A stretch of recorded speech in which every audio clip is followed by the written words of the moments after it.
허락하신 데 더러운 귀신들이 나와서 돼지에게로 들어가매 거의 2,000마리 되는 떼가 바다를 향하여 비탈로 내리다라 바다에서 몰사하거늘 치던 자들이 고마워요. 문제와 여러 마을에 나가니 사람들이 어떻게 그들에게로 와서 예수께 이르러 그 귀신 들렸던 자 곧 군대 귀신 짚혔던 자가 옷을 입고 정신이 온전하여 앉은 것을 보고 두려워하더라. 이에 귀신 들렸던 자와 당원국과 돼지의 일을 본 자들이 그들에게 알리되 그들이 예수께 그 지방에서 떠나시기를 간구하더라. 예수께서 배 오르실 때 귀신 들렸던 사람이 함께 있기를 간구하였으나 허락하지 아니하시고 그에게 이르시되 집으로 돌아가 주께서 내게 어떻게 큰 일을 행하사 너를 불쌍히 여기신 것을 내가 내 가족에게 알리라 하시니 그가 가서 예수께서 자기에게 어떻게 큰 일을 행하셨는지를 그가 그에게 전파하니 모든 사람이 놀랍게 여기더라. 은혜로우신 아버지 하나님 감사를 드립니다. 부족하고 연약한 심령들을 붙들어 주시고 인도해 주셔서 아버지 하나님의 말씀으로 이 어려움을 극복해 나갈 수 있도록 하나님 붙들어 주시고 인도하여 주옵소서. 갈급하며 사모하며 예수님의 이름으로 기도드리옵나이다. 우리는 길에서 희죽희죽 웃고 다니고 머리를 풀어헤치고 다니는 사람들을 미쳤다라고 얘기를 합니다. 그 미친 사람들을 광인이다라고 얘기를 하죠. 광인이다. 그래서 무엇인가에 지배를 당하고 있는 사람들, 무엇인가에 쏠려 있는 사람들, 사람이 무엇인가에 매여서 내 뜻이 아니라 그 매인 바 된 대로 따라가면서 살아가는 사람들을 미쳤다라고 얘기를 하죠. 오늘은 본문 말씀을 통해서 우리에게 예수님은 죄를 범하는 자마다 죄의 종이다라고 얘기를 하고 있습니다. 사람들이 죄의 종로를 다른 것은 근본적인 이유가 욕심 때문이다 라고 얘기를 하죠. 욕심 때문이다. 아담이 뱀의 유혹에 넘어가 교만과 탐욕 때문에 사탄의 유혹 때문에 하나님과 같이 되지 아니했다. 하나님께로부터 추방을 당하게 되죠. 우리가 과연 하나님과 같이 될 수 있을까? 그건 교만에서 오는 것이다라고 얘기를 합니다. 우리 인간들은 하나님과 같이 될 수가 없죠. 피조물이 창조주와 어떻게 우리가 같이 할 수 있겠습니까? 그래서 사람은 자기 분수를 알고 살아가야 된다. 사회에서도 이야기를 하죠. 자기 분수를 모르고 살아가는 사람들은 하나님과 같이 되려다가 광인이 되어질 수밖에 없다. 그래서 교주로 추앙받고 있는 사람들이 바로 그런 사람들이죠. 이단 사이비종파들의 그러한 사람들.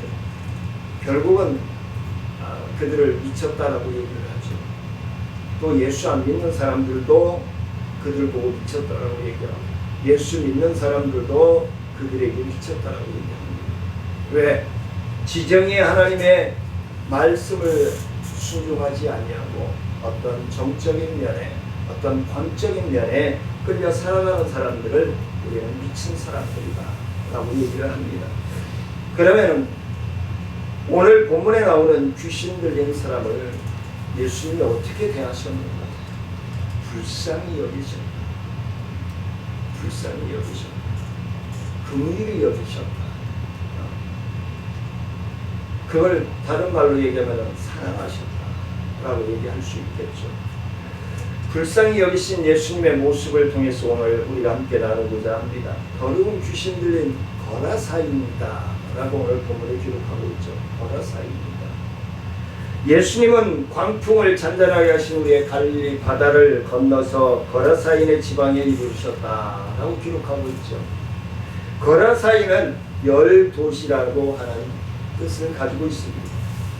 그래서 대가볼리의 한 도시로 로마 14군단이 주둔하고 있는 아주 광활한 지역입니다. 그리고 돼지 농장이 있는 이방 도시였음을 말씀해 주고 있습니다. 이방 도시는 우상 숭배로 가득하여 있음을 말하고 있습니다. 그리고 예나 지금이나 군인이 주둔하는 도시는 아마 우리나라 지역을 보더라도 평택을 보고 의정부를 보고 용산을 보더라도 보면은 그 군인들이 주둔하고 있는 지역은 성적으로 문란해 있다. 성적으로 문란해질 수밖에 없다라는 것이죠. 그래서 이곳 도시도 향락적이고 물질적으로 넘쳐나는 곳이 바로 데가볼리였다라는 것이죠. 이를 볼 때 이곳은 귀신들이 살기에 좋은 곳이 아니었는가. 학자들은 그렇게 이야기합니다. 도시는 향락적이고 물질적이고 그리고 귀신들이 살기에 아주 적합한 지역이었다. 예수님의 일행이 거라사인의 지방에 도착한 시간은 이른 새벽이었음에도 불구하고 새벽에 예수님의 일행을 환영한 사람들은 그런 조용한 곳이 아니라 관인들, 귀신 들린 사람들이 예수님을 맞이하고 그렇습니다. 흉한 모습을 한 더러운 귀신 들린 사람들이 예수님을 맞이합니다. 그러면 흉한 몰골을 하고 예수님을 맞이한 사람들의 그 특징이 무엇일까요? 그들은 어떻게 해요? 무덤에 산다는 것입니다. 무덤에서 살아간다는 것입니다. 가정은 쉼과 힘을 얻을 수 있는 안식처가 되어야 되는데 무덤은 영원한 죽음의 흙으로 돌아가는 쉼터이지 행복과 평안과 안식을 주는 쉼터가 아님을 우리는 기억해야 할 것입니다. 그래서 하나님의 자녀들에게 주시는 영원한 곳은 평안과 행복과 기쁨과 즐거움이 충만하게 넘쳐나는 곳임을 말씀합니다. 하나, 무덤은 그렇지 않습니다. 인간의 육적인 생이 마감되어져서 마지막 흙으로 돌아가는 길임을 이야기하고 있는 것입니다. 이 사람은 가정을 떠나 무덤 사이에서 살고 있었으며 무덤이 있는 곳은 바로 죽음을 얘기합니다. 죽음을 얘기합니다. 이 죽음을 지배하고 어둠을 도사리고 있는 곳은 머리끝이 좁게 쓰죠. 으스스하죠. 그런 무덤 사이에서 머물고 있던 귀신들의 사람이 예수님의 이름을 봅니다. 그래서 이들의 어떤 특징을 보면은 사람은 산 사람과 함께 생명과 더불어 살아가지만 귀신은 죽은 사람들과 더불어 살아간다는 사실입니다. 소망과 더불어 살아갑니다. 우리 인간들은. 하지만 우리 인간들은 행복을 추구하며 살아갑니다. 하지만 귀신들은 어두움과 죄악과 그리고 사회적으로 지탄받을 수밖에 없는 그러한 삶을 살아갈 수밖에 없습니다. 사람은 함께 살며 살아가지만 귀신은 함께 살아가지 못합니다. 서로 싸우기도 하고 미운 정, 고운 정을 들여가면서 살아갑니다. 그런데 이 사람들은 가정과 함께 사회를 떠나 무덤에서 살고 있다는 것입니다. 많은 사람들이 이번에도 그제 저녁부터 어제 계속 뉴스에 나오고 있죠.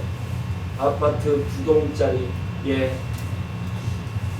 신처인지인들이 숙소로 쓰고 있는 아파트가 완전히 갇혀있게 되죠.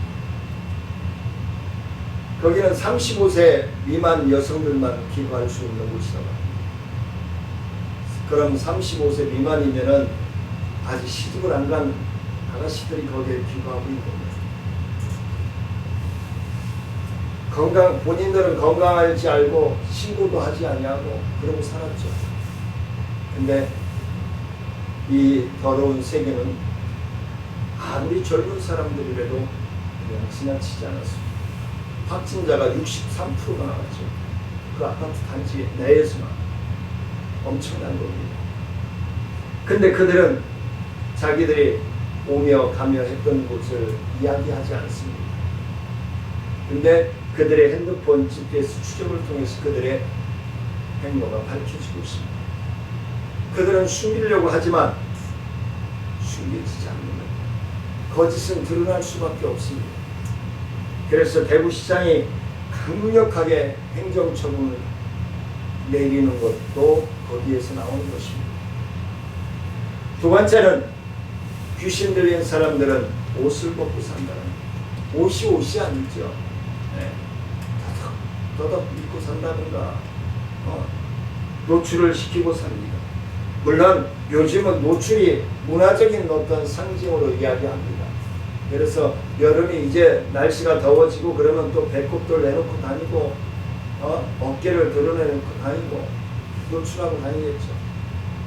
근데 성경적인 학자들은 요즘 뭐 명품 청바지도 구멍 뻥뻥 나있고 막 찢어지고 허벅지가 다 나오고 속옷이 다 나와도 그게 명품이라고 하고 문화적인 컨텐츠라고 하고 입고 다니고 있단 말이에요. 젊은 사람들이 나이 먹은 사람들이. 근데 성경학자들은 그러한 모습들이 어디에 미쳐있기 때문에 라고 얘기합니다. 이 영상을 보는 많은 분들이 청바지를 구멍 뚫리고 옷을 구멍 뚫리고 다니는 사람들을 미쳤다라고 얘기한다면 저를 욕할지는 모르겠습니다. 하지만 성경학자들은 미쳤다라고 얘기합니다. 귀신 들린 사람들이라고 얘기합니다. 왜 옷을 그들은 벗고 다닐까요? 몸에서 열이 나기 때문에 그렇습니다. 그들은 몸에서 열이 막 분출되어집니다. 귀찮아요. 모든 것들이 귀찮아요. 감각이 없어지죠. 아니면 기존의 문화 질서를 반발해서 뭔가 충격받은 그 트라우마가 생긴 것이죠. 그래서 옷을 걸치지 않고 다니는 것이다. 자기를 짓누르는 어떤 세력에 대항하기 위해서 그러는 것이다. 답은 귀신 들렸기 때문에 그렇다라고 얘기를 합니다. 세 번째는 자기 자신을 절제하지 못하기 때문에 그렇다라고 얘기합니다. 거라사이는 가두리 기법으로 자신을 가두고자 했지만 가둘 수가 없었던 것으로 오늘 본문에서 보여지고 있습니다. 자기 자신을 제어하고자 했지만 제어할 수가 없어요. 어찌할 수가 없는 것이죠. 그래서 그럴 뿐 아니라 누구도 그를 제어하지 못했습니다. 저도 청년 때 경험했던 일들을 말씀을 자주 드렸죠. 힘이 엄청납니다. 귀신 들리면요. 네, 엄청납니다. 인간과 동물과 다른 점이 있다면 인간들은 생각을 할 수 있다는 것입니다. 그런데 그들은 생각할 줄 모릅니다. 그냥 살아갑니다. 귀신 들린 사람들은 그냥 살아가요. 자기 제어가 안 돼요. 네, 그냥 살아가게 되는 거예요. 그리고 정욕을 탐하고 그 다음에 탐욕을 절제하지 못하고 감정을 절제할 수 없는 그런 사람들이 바로 자기 자신을 절제하지 못하는 사람들이다. 그래서 절제는 자기 극기 훈련이에요. 그래서 성령의 마지막 열매 9가지 열매 중에 마지막 열매가 절제라고 하는 열매죠. 자기 자신을 절제하지 못하면은 삶의 지표를 잃어버리고 살 수밖에 없습니다. 목표 지점이 없어지는 거예요. 그래서 우리는 먹고 입고 잠자는 모든 삶에 절제해야 합니다. 자기를 챙길 수 있고 자기를 관리할 수 있어야 합니다. 그 다음에 1-4번은 자기애가 없다. 거라사이는 누구로부터 간섭을 받지 않았어요. 자고 싶으면 자고 먹고 싶으면 먹고 옷을 벗고 다닌다고 누가 뭐라고 하지 않았어요. 밤에는 잠을 자지 않는다고 누가 뭐라고 하지 않았어요. 그는 가정이나 사회의 모든 규칙에서 벗어나 외적으로 볼 때 완전한 자유인처럼 보였어요. 우리가 그렇잖아요. 더덕더덕하고 다녀도 누가 뭐라고 안 하잖아요. 그냥 피해버리잖아요. 솔직히 길에서 보면 귀신 들린 사람들 보면 피해버리잖아요. 그러나 그의 내면은 자유가 없다는 거예요. 귀신에 끌려 살아가고 귀신의 종이 되어서 살아가고 있다는 거예요. 그래서 오늘 본문 말씀 5장 5절 말씀에 뭐라고 기록하고 있습니까? 같이 읽습니다. 밤낮 무덤 사이에서나 산에서나 늘 소리 지르며 돌로 자기의 몸을 해치고 있었더라.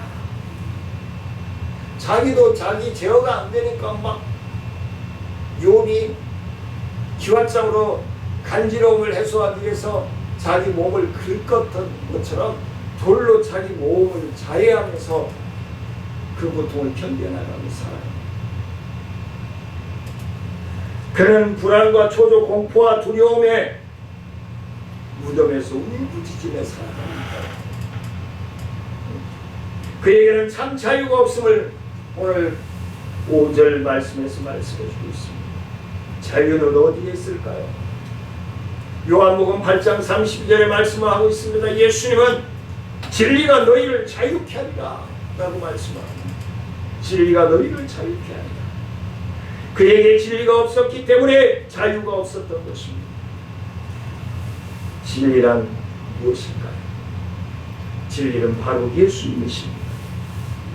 그는 내면에 예수님이 안 계시기 때문에 오직 허무와 절망과 원망과 증오심과 복수심에 가득 차서 하루하루를 자기를 학대하며 해치며 살아가는 인생이 되어버리고 마는 것입니다.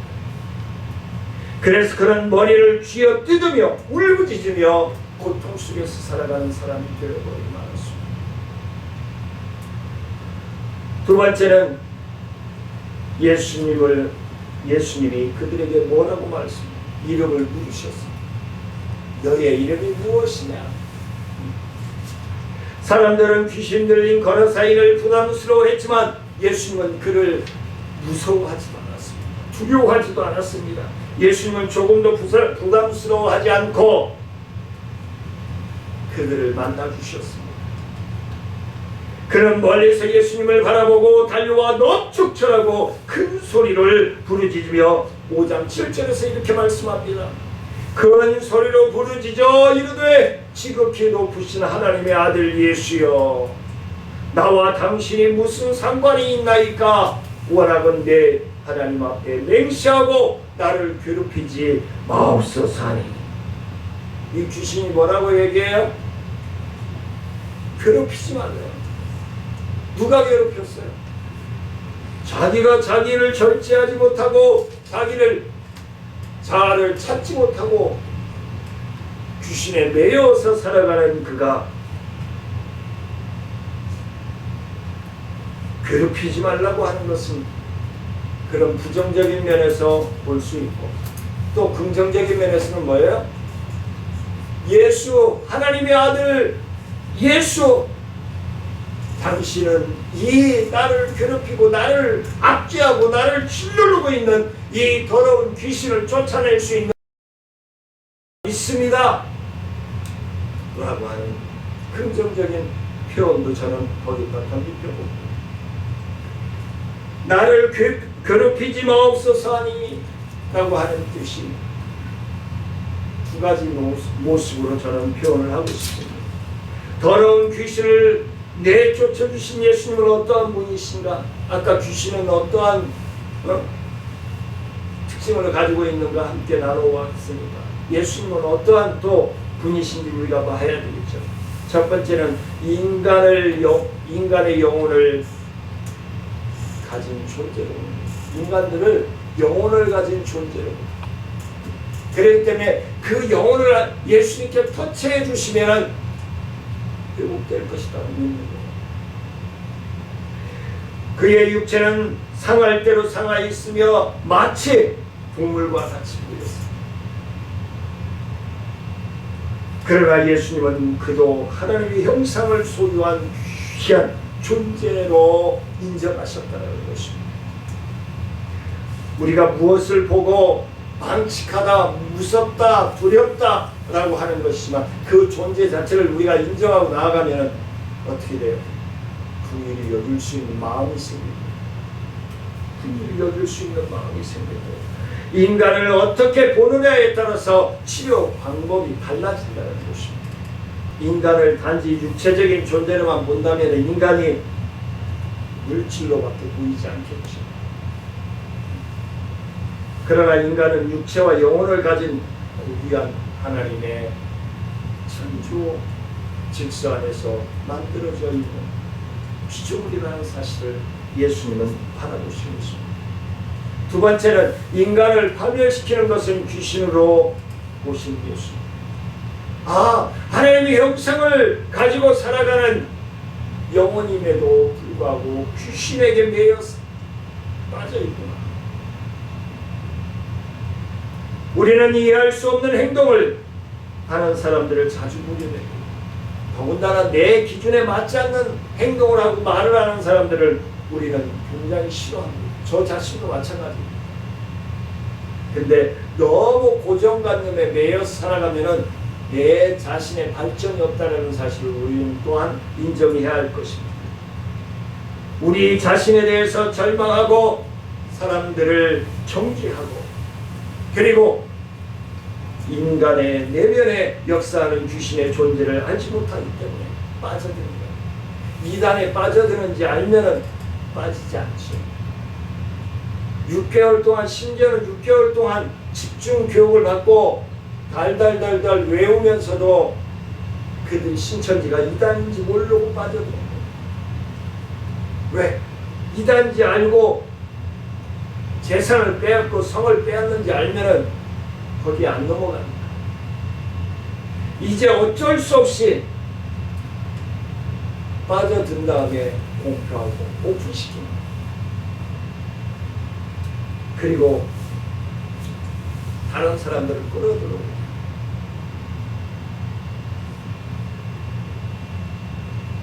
이만희가 포교활동을 중지시켰음에도 불구하고 포교활동을 하다가 걸렸죠. 그게 이단이에요. 예수님은 그 사람 속에 귀신이 역사하는 것을 아시고 귀신을 내어 쫓아주셨습니다. 예수님은 귀신을 내어 쫓으시자 귀신이 날뛰기 시작했습니다. 예수님은 이에 그의 이름을 부르시고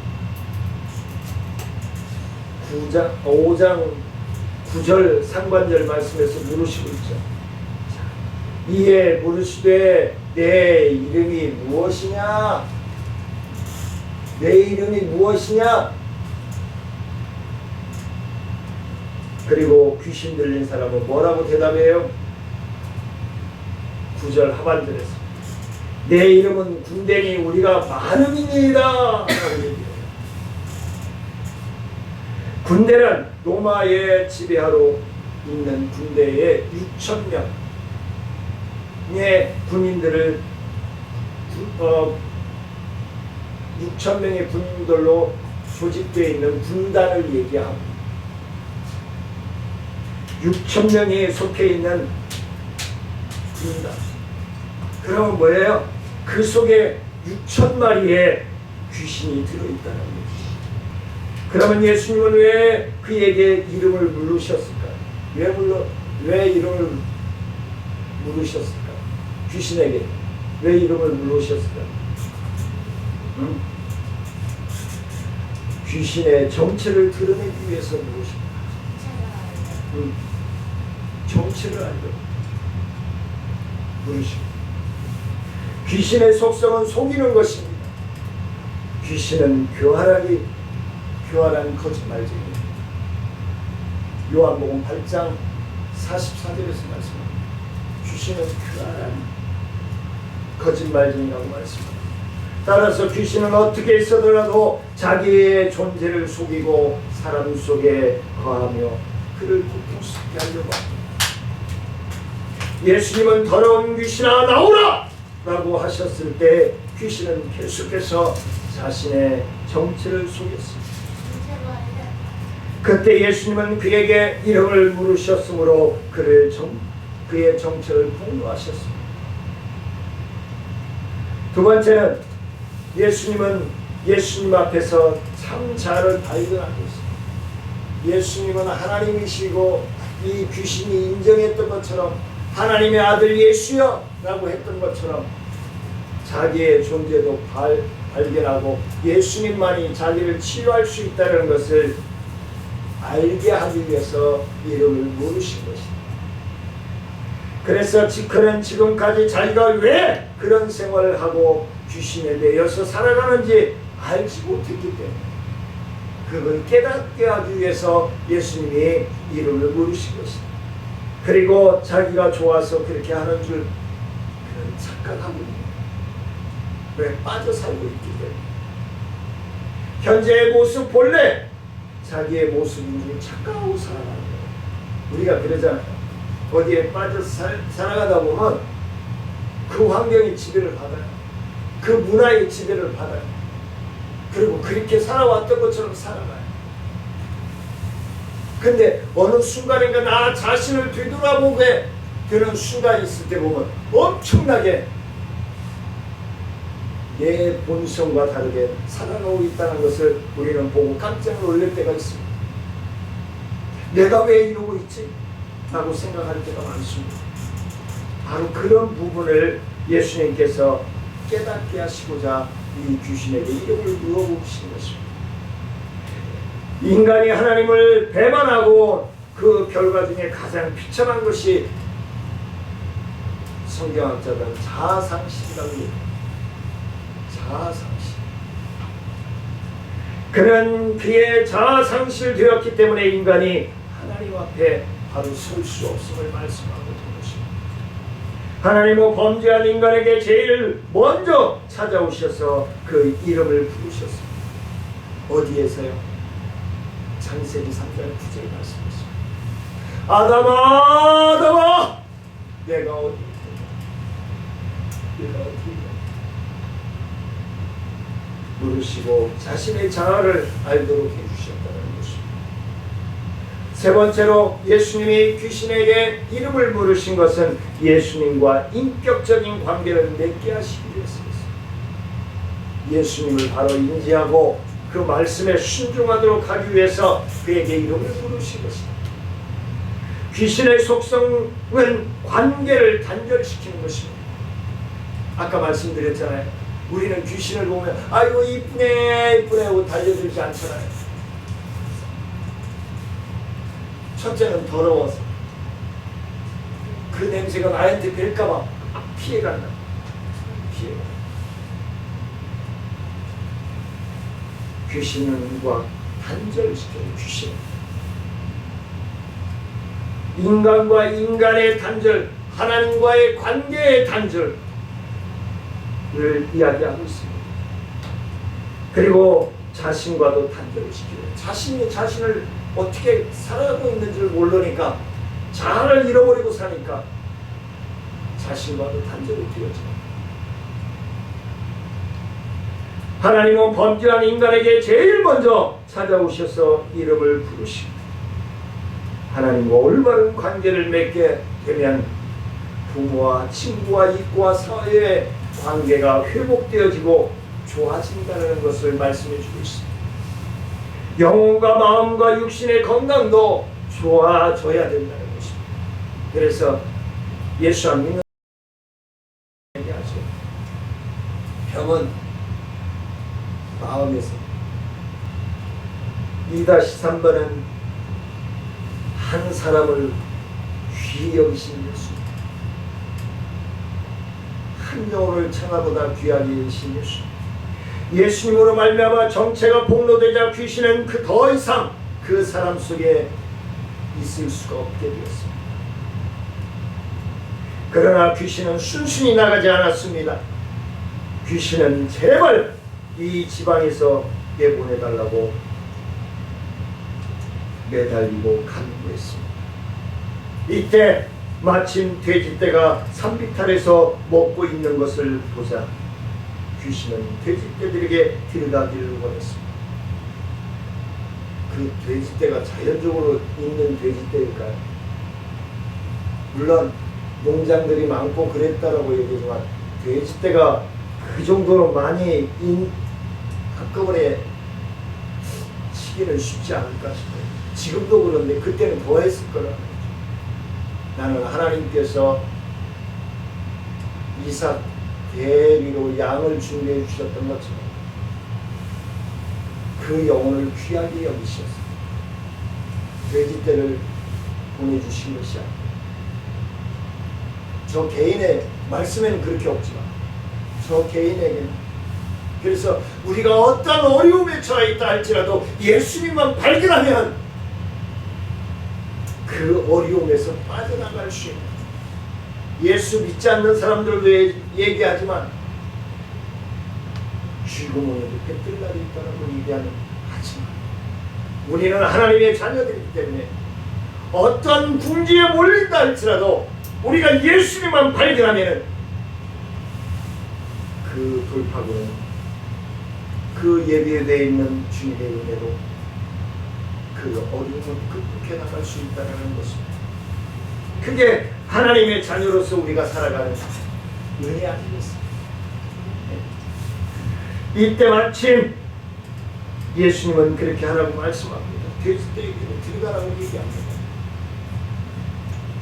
이때 귀신 들린 사람은 오래 온전해지는 옷을 단정히 입고 귀신이 돼지떼로 물러가자 옷을 줄여 입을 수 있어요. 어떻게? 아담과 하와가 선악을 알게 하는 나무를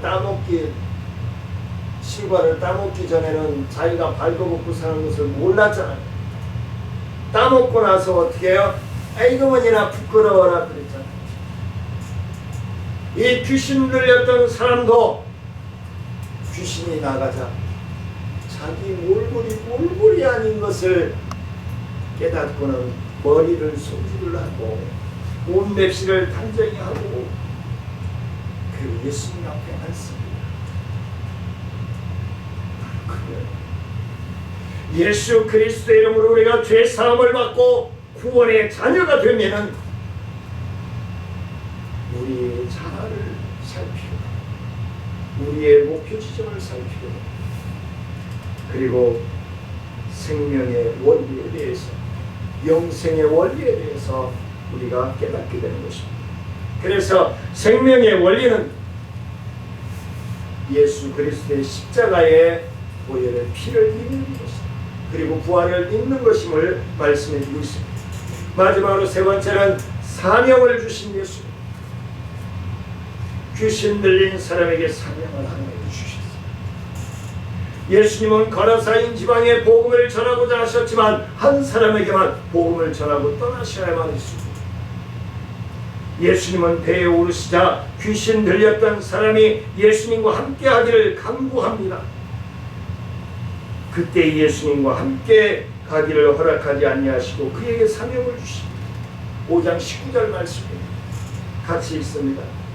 허락하지 아니하시고 그에게 이르시되 집으로 돌아가 주께서 내게 어떻게 큰 일을 행하사 너를 불쌍히 여기신 것을 내 가족에게 알리라 하시니 가족에게 알리라. 먼저 가족 복음화가 우선되어져야 함을 말씀합니다. 그리고 그 가족의 또 친구의 이웃이 복음되어져야 한다는 것을 말씀해 주고 있는 것입니다. 예수님은 그를 고쳐주신 동기를 불쌍히 여기셨기 때문에 예수님은 죄로 신음하고의 고통을 스럽게 인생을 살아가는 불쌍한 그 심령을 구원하시고 그리고 십자가에 죽으신 인생을 구원하시기 위해서 그리고 죽은 지 3일 만에 부활하셔서 사망 권세를 이기신 우리를 긍휼히 여기시고 불쌍히 여기시고 우리의 구세주가 되셨다는 사실 말씀을 맺고자 합니다. 그가 앞으로 해야 할 일은 예수님을 자신에게 어떤 큰 일을 행하셔서 자신을 불쌍히 여기셨는지를 그는 가족에게 전해야 하겠습니다. 그리고 그의 친구들, 그의 지인들에게 전해야 했을 것입니다. 자기 속에 이루신 예수님은 아름다운 덕을 선포하는 것입니다. 예수님은 한 생명을 다하기까지 경제 원리가 아니라 먹고 사는 것이 우선이 아니라 복음을 전해야 한다는 것을 말씀해 주고 있습니다. 그리고 내 자아를 살피고 알아야 된다는 것을 우리에게 상기시켜 주셨습니다. 주님의 물음에 앞에 진실하게 내 이름이 무엇이냐라고 물으실 때에 나는 하나님의 아들 예수 그리스도를 믿는 자녀입니다. 강하고 담대함으로 대답할 수 있는 저와 사랑하는 성도인들의 삶이 되어주시기를 주님의 이름으로 간절히 축원을 드립니다. 은혜로우신 아버지 하나님 감사를 드립니다. 부족합니다. 연약합니다. 하나님 붙들어 주시고 인도하셔서 영광받아 주옵소서. 주님께서 우리를 통하여 치유하시고 회복하시고 아버지 하나님의 큰 영광을 나타낼 수 있는 삶이 되어지기를 간절히 소원하며 감사하며 예수님의 이름으로 기도드리옵나이다. 우리 주 예수 그리스도의 은혜와 하나님의 크신 사랑과 성령님의 교통하심과 무한하신 은혜와 능력의 역사가 내 이름을 물으신 것은 나를 확인하고 내가 하나님의 자녀로서 살아가기를 원하시는 예수님의 뜻이 있음을 깨닫고 나아가는 사랑하는 성도들과 기도하는 정오 위에 생업 위에 직장 위에 사업 위에 또한 우리 정천중앙교회 사역과 나눔과 기쁨 사사모의 지회 사역 지역사회 보장 협의체 사역과 치매 예방학교 위에 이제로부터 영원토록 함께할지어다. 아멘.